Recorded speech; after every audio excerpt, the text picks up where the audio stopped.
I mean, it could be better. You know, I would like, I would like it to be better, but I'm still finding my way. You know, especially with the minutes I'm having, the way the games are going. You know, I'm still trying to find my way. You know, it'll come. You know, I wish I could. You know, I wish I could have played a little better tonight. Gary Washburn. Kemba, do you sense that you guys are kind of chemistry-wise, and I know a lot of absences, injuries, just not quite where you need to be? How do you feel about how you guys are playing? I think we can be better for sure. You know, we got some work to do.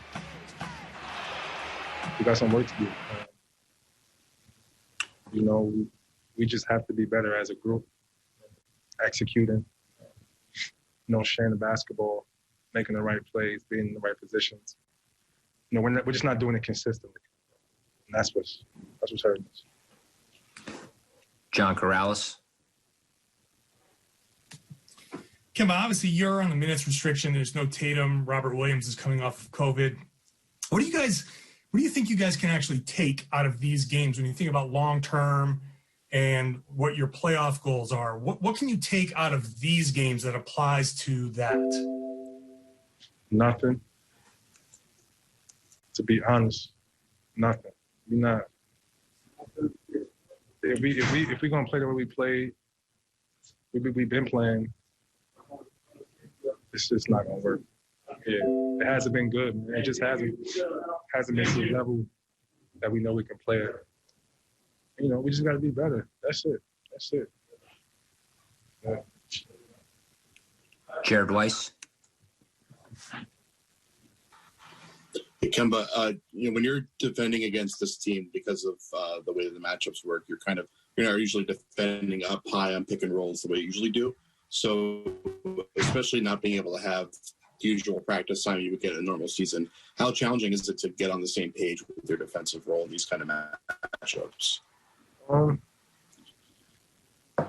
You know, our coaching staff, they do a great job, you know, and, you know, letting us on the game plan. You know, I think sometimes we don't execute well. You know, that's really it. We're just not executing well enough to get stops, and, you know, in order to win these games. You know, it has to be at another level. You know, hopefully we can, you know, just learn from our mistakes, and from here on out, you know, hopefully we can, you know, get more consistent. Final question for Kemba, Mark D'Amico. Hey, Kemba, Jaylen just came out here. Obviously, he tied his career high with 42 points, but he was talking all about, I can do more, I will do more defensively. Can you just speak about how important is offensive balance to allow a guy like him and Jayson to be able to give the effort that they need to defensively to make you guys great at that end? We gotta help him out. You know, it's gonna be hard, obviously, for him to do both, right, at a very, very high level. Obviously, tonight he killed it offensively. You know, I wish we could have helped him better on the opposite end, on both ends. You know, he could have used some help. You know, with us making a little bit more shots. Unfortunately, we missed some shots that I think, you know, we would normally make. But yeah, Jaylen, he's playing, man. He's hooping, you know, on both ends. I know he said he can do a little bit more, but it's difficult on both ends not playing with JT. But what do you see as being what's missing?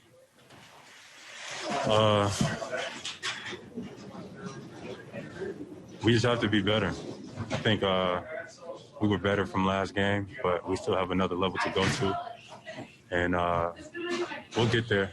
I got a lot of that is on me. I'm one of the defensive leaders and captains on this team, and I got to be a better leader on that end of it, on that side of the ball. So I got to be better. We got to be better. Mark D'Amico. Hey, Jaylen, Brad just came out here and he spoke about how you guys need to be more connected, particularly on defense, in order to be sustainably competitive. What was his message to you guys in the locker room? And then what was your guys' discussion amongst each other after he left? It was centered around that. I think our identity has always been, as a Celtics team, is we hang our hat on the defensive side of the ball. So, and we haven't been good enough this year. You know, we got to be better. And that's, a lot of that is on me. I got to be better. I got to lead these guys defensively, along with Smart, and we got to get after teams. And we just got to be better. Gary Washburn. Hey, Jaylen, when you're putting up these big point games in a loss, is it kind of deflating that you're not pulling out the victory? Are you more, do you feel like you're taking on, is it in the flow of the game, or are you trying to carry the team back? When you do something like this, a 39-point game in a 12-point loss, how do you come away with that? Do you think that, like, I could have done more distributing? How do you kind of take that in? The only way to take it is a loss. I give credit to Philadelphia. They made some big plays down the stretch, but two very winnable games for us. And like I said previously, I can do more. I will do more. Adam Himmelsbach.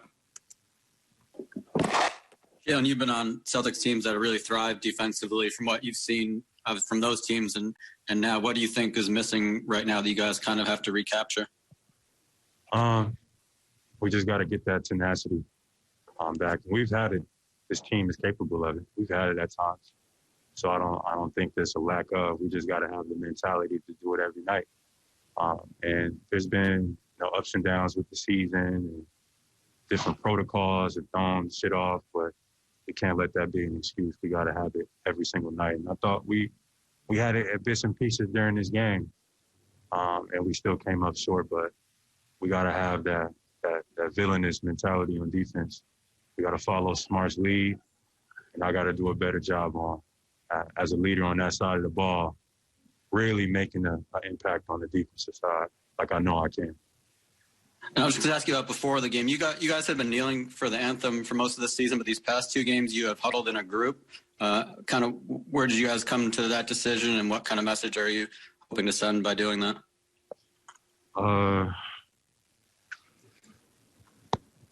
Next question. Final question for Jaylen, Brian Robb. Jaylen, just going back to the comments about the defense and, you want to be better yourself in that end. What kind of stuff do you look at for yourself that you think you can do better, like when you look at the film, or just things you've seen this season? Just really getting after guys, making it tough for them, making them real uncomfortable, pushing catches out, rebounding on the defensive side of the ball more, just really making people's, nights a living hell. And, I can do that and, be great offensively at the same time. It just takes a level of conditioning and the mentality and the focus, and I'm capable of it. It's just a challenge, and I'm up for it. So can do more. I will do more.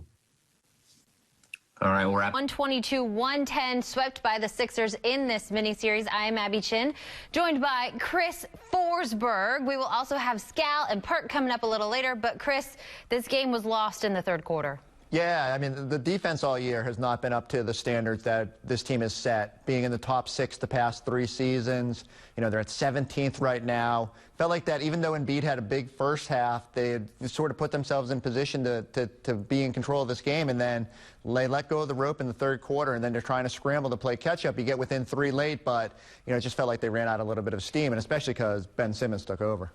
Let's look at the numbers in that third quarter, because we're going to look at the video, but the numbers themselves, pretty darn ugly. The Celtics gave up 42 points.